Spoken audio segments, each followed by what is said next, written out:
سلام، من سهیل هستم. اول از همه بذار یه چیزی رو روشن کنم.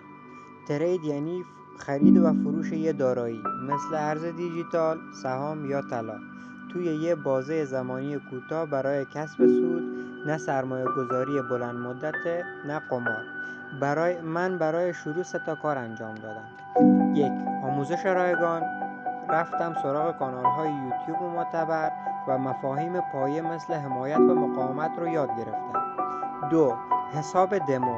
بدون اینکه یه ریال واریز کنم با پول مجازی توی یه پلتفرم به نام اوربکس تمرین کردم. این کار جلوی ضررهای احمقانه رو میگیره. 3. مدیریت ریسک.